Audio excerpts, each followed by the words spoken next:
Welcome to the Deep Dive. Today we have a truly special audience joining us, and we want to extend a very warm welcome to all the education students of Romblon State University San Fernando campus. It's just fantastic to have you with us. We're embarking on a deep dive into something incredibly vital today. What it truly means, to be a teacher in today's society, which is always changing, always evolving. Our journey today will explore the many demands placed upon educators. We'll unpack the essential characteristics that really define an effective teacher, and we'll delve into the core principles of professionalism that, they underpin this whole vital role. We've gathered some, I think, really insightful source material for this, looking at societal expectations, a comprehensive list of characteristics for effective teaching, and some really profound notes on a code of ethics and professionalism. So our mission is clear: uncover the foundations that define a great teacher and also illuminate the profound, lasting impact they have. Okay, let's unpack this. So, to kick things off, our sources make it abundantly clear that teachers, they operate under a unique kind of public scrutiny. It really sets them apart, doesn't it? Oh, absolutely. It's not just a casual glance. The sources use phrases like intense scrutiny and keen observation. Intense scrutiny. Yeah, it's like this ongoing, detailed assessment. Every single action, every decision, it's judged. And the sources point out that mistakes are often seen as grave sins. Grave sins. That sounds incredibly harsh. It does, and it underscores the incredibly high standards society places on teachers. There's this expectation to constantly adapt and keep up with public demands. It's a heavy burden, for sure, but maybe also reflects the trust involved. That's a powerful point, maybe even a bit daunting for anyone thinking about this field. So for the aspiring teachers listening, what does this intense scrutiny actually mean for their day-to-day conduct, both personal and professional? It sounds like the line's pretty blurry. That's a crucial question.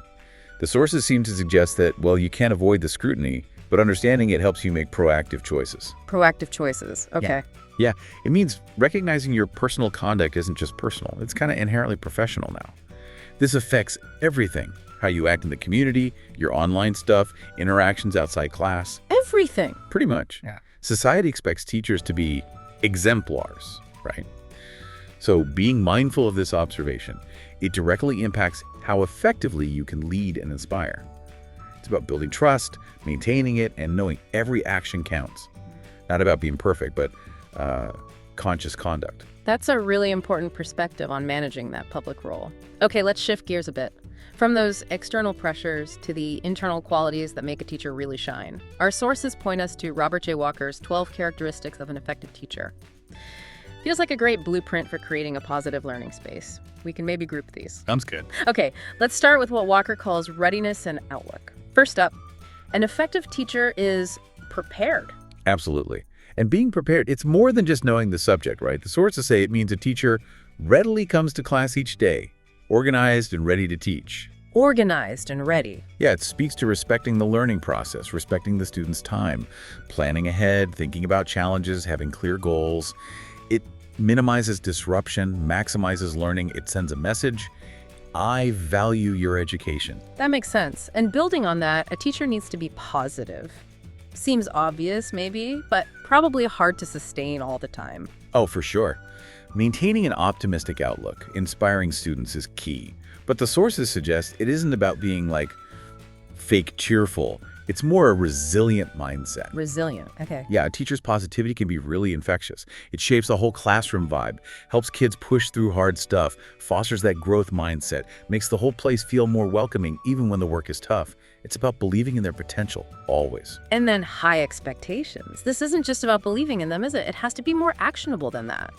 How do the sources say teachers actually show high expectations? Make it empowering, not just scary. That's a great point. High expectations means setting no limits on student potential, encouraging growth. But yeah, it's got to be concrete. It's about applying that growth mindset to every student. To every student, right.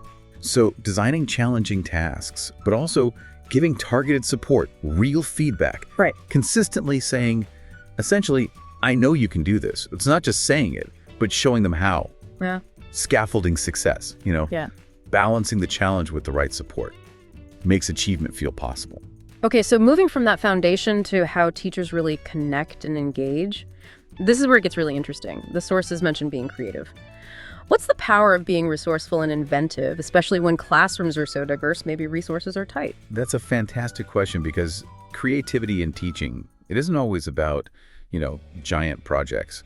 Often it's finding clever ways to use what you have, or reframing a tough concept with a simple analogy, or adapting a lesson on the fly because a student asked a great question.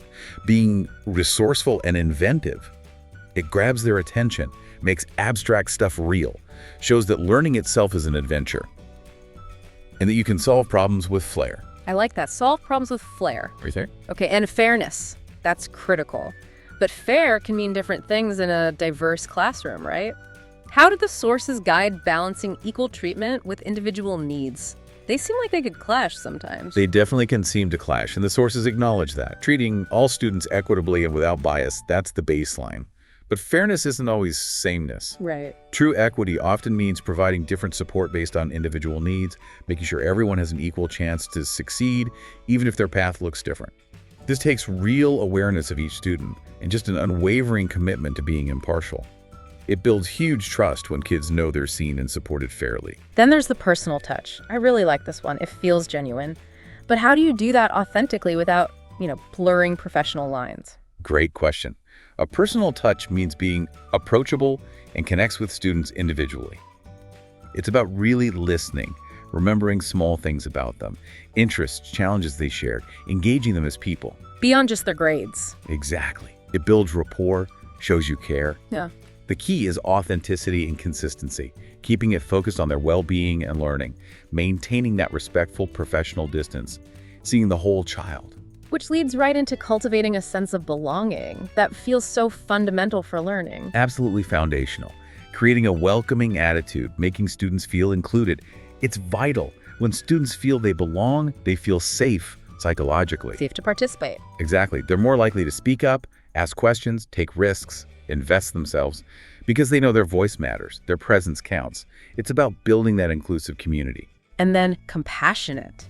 In a busy classroom with so many demands, how does a teacher effectively show compassion? Compassion is being concerned about students' well-being and struggles. It's just recognizing that students bring their whole lives, their whole selves into the room. Sometimes the best lesson is empathy. It means listening, offering support when you can, understanding that outside stuff impacts learning. It's knowing teaching isn't just academics, it's nurturing the person. Sometimes just acknowledging a struggle makes a huge difference. And gotta love this one. A sense of humor. It can really change the feel of a classroom. Totally. A sense of humor makes learning fun and engaging. It can break tension, make tricky topics stick by attaching a light moment to them, lighten the mood overall, makes things less intimidating. Builds approachability too, maybe. Definitely. Signals approachability, helps build that positive culture. What's really fascinating here, like you said, is how these qualities aren't just about teaching content. They're about building character, relationships, resilience, creating a place where kids actually want to learn.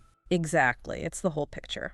Okay, the last category from Walker focuses on integrity and growth mindset, starting with respect students. Showing genuine respect for students' ideas and individuality.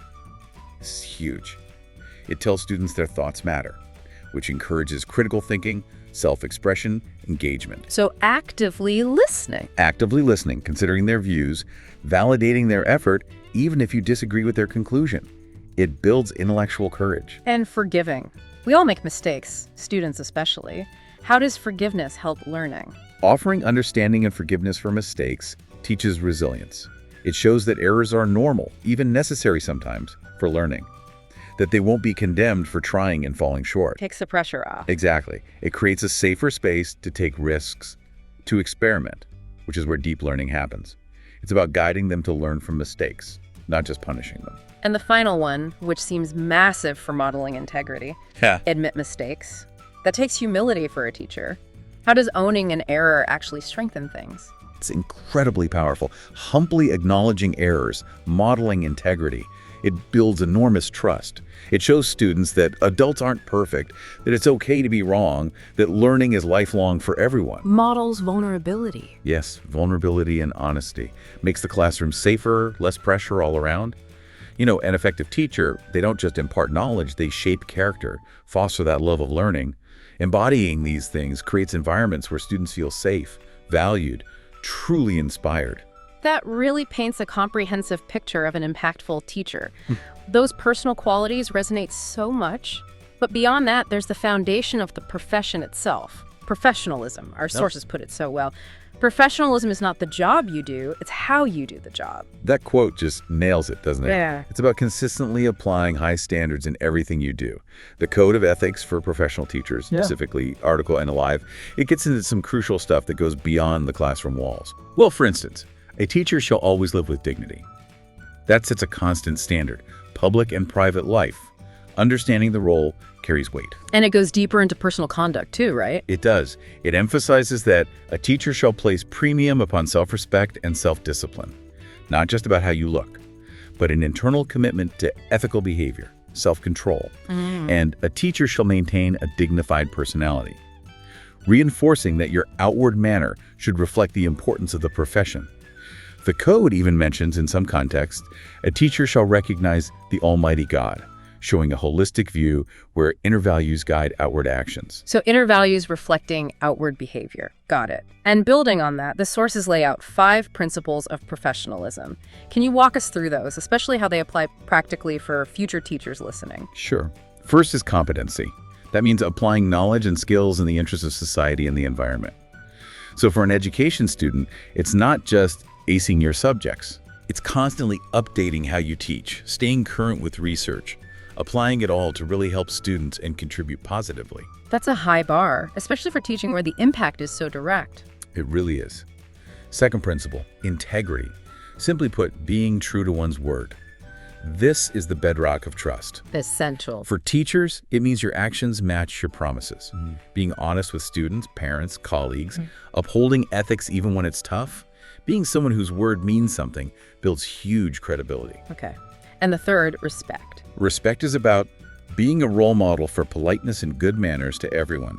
Students, colleagues, parents, community folks. Modeling the behavior you want to see. Creating an environment where everyone feels valued. It directly shapes school culture. Then objectivity. How does a teacher stay objective when, personal feelings or biases inevitably creep in sometimes? That's the challenge. Objectivity means being fair and just to all without showing any bias or favor. Critical for grading, discipline, even just daily interactions. It takes self-awareness to spot your own biases and a real commitment to making decisions based on facts and clear criteria. Treating every student equitably. Making impartial judgments for everyone's benefit. And the last one, crucial in so many fields where trust matters. Confidentiality. Exactly, confidentiality. Not disclosing business or client details, nor using confidential information for personal benefit. For teachers, this covers student records, sure, but also sensitive things a student might share, family stuff you might observe. So where's the line? Sometimes you need to share info for a student's well-being. That's the ethical tightrope, discerning when and how to share appropriately with colleagues or admin to help the student without breaking that core trust, protecting privacy while ensuring support. These principles, they ensure a teacher isn't just teaching lessons, but protecting the huge trust placed in them. And it brings us right back to that scrutiny we talked about at the start. The sources note again, teachers are judged more strictly than other professionals, and who you are speaks louder than what you say or what your status is. That really hammers home the importance of the personal example. It really does. Highlights the weight of the role. And when you combine these principles with that idea of the caring teacher, it's clear. To be an effective teacher, one must possess the characteristics of a caring educator. These ethical guidelines aren't just rules on paper. They reinforce that professionalism is the hallmark of a professional. It defines what it means to be an educator who leaves that lasting, positive mark. So, putting it all together, what does this all mean for you as you think about or move forward in a teaching career? Let's try to consolidate these key takeaways. They really are the foundation. First, embrace the reality of high scrutiny. Teachers are watched closely. Mindful conduct isn't just personal, it's deeply professional. Second, recognize those core qualities are essential. Effectiveness really stems from solid preparation, that positive outlook, and holding genuinely high expectations for every single student. Third, never, ever underestimate the power of human connection. Fairness, real compassion, a bit of humor, these build the strong relationships you need for trust and real engagement. Fourth, definitely cultivate a growth mindset, both in yourself and you model it for your students. That means showing respect for their ideas, offering forgiveness for mistakes, and having the humility to admit your own errors. It models learning. Fifth, consciously uphold your dignity and self-discipline.